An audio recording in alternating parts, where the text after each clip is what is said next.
Et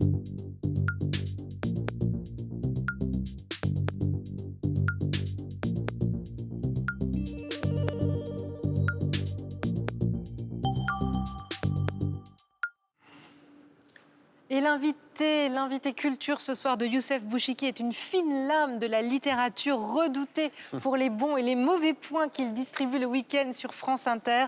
Jérôme Garcin, couronné de prix, s'attaque à un monument du théâtre et de la culture française. Bonsoir Youssef. Bonsoir Jérôme, on est ravis de vous recevoir. Merci à vous de recevoir, Jérôme Garcin, pour ce livre, Le dernier hiver du Cid. Moi, je l'ai lu d'une traite, c'est bouleversant.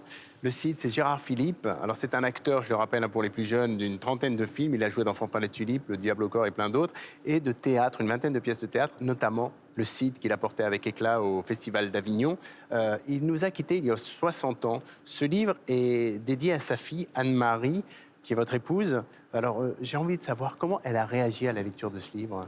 Écoutez, sa première lecture, c'était celle du manuscrit, avant que je le publie, parce que mon principe, c'était de lui donner à lire, et je voulais qu'elle accepte avant de le publier. Elle m'aurait dit non, je ne l'aurais pas publié.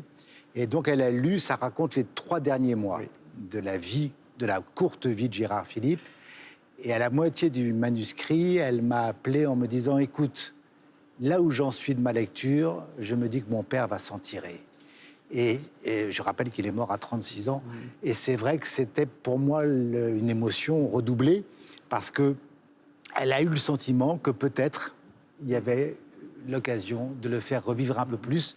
Et puis ensuite, elle m'a fait ce très beau cadeau qui est de faire une lecture pour la collection de CD de Gallimard, une lecture de mon livre, ce qui fait qu'elle lit les adieux à son propre père pour un livre audio. Alors, je disais qu'elle était bouleversante. Il est bouleversant par la délicatesse avec laquelle vous racontez ces derniers jours. Ça a été difficile de ne pas tomber dans le pathos avec un tel destin?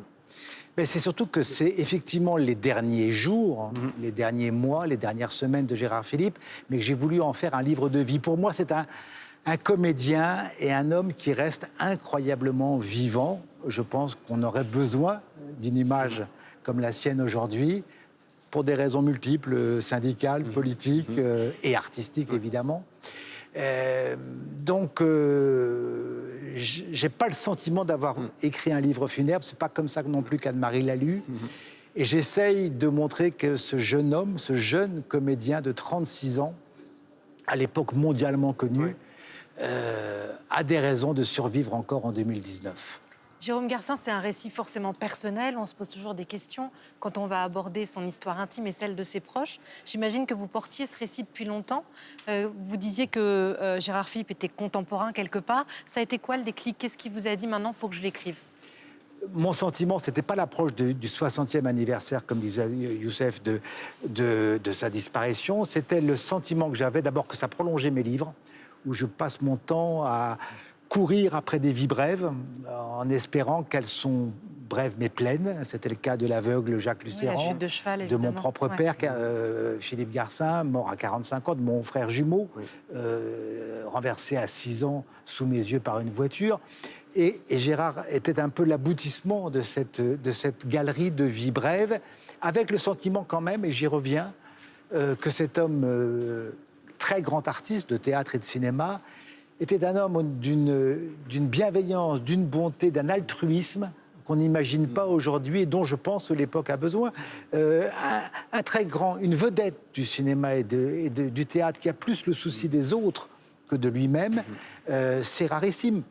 Est-ce que vous imaginez que tout Cid, Rodrigue, Lorenzo qu'il a été, ou Fanfan la Tulipe pour d'autres, il était le président du syndicat des acteurs qu'il venait de créer, où il a institué le régime des intermittents du spectacle, et que sur les affiches du TNP, à Chaillot comme à Avignon, son cachet était le même que celui des autres comédiens, et son nom inscrit par ordre alphabétique dans la même typographie. Oui, c'était un mec bien. Alors, à la tragédie de sa vie, de cette vie sublime, un fauché en pleine gloire, s'ajoute le mensonge. Racontez-nous.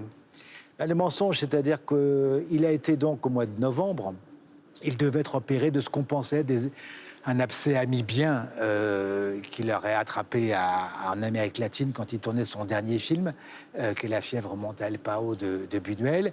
Et puis on a découvert, en l'occurrence mon grand-oncle, parce qu'on a découvert que le médecin, le chirurgien était mon grand-oncle, on a découvert que c'était une tumeur primaire du foie et que c'était inopérable. Oui. Et donc il était condamné. Et là, au réveil, après l'intervention, puisqu'il n'y a pas eu d'opération, la réaction de ma belle-mère, d'Anne Philippe, a été de dire il ne faut pas qu'il sache.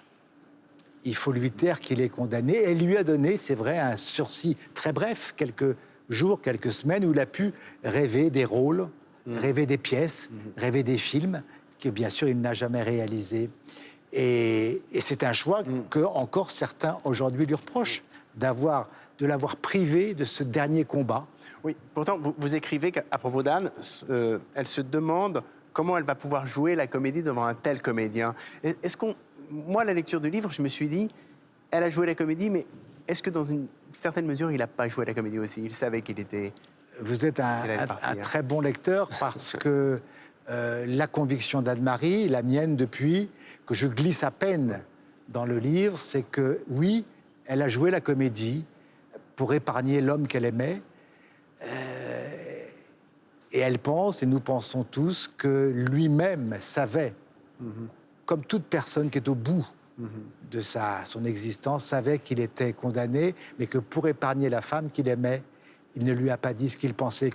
On a là peut-être la plus belle métaphore de l'amour d'un couple qui se ment l'un à l'autre pour l'épargner et par amour. Merci beaucoup, Jérôme Garcin. Vraiment, c'est un livre formidable. Le dernier hiver du Cid, c'est édité chez Gallimard. Merci infiniment. Merci à vous. Merci Youssef, merci Jérôme Garcin. Tout de suite, l'info continue sur France Info.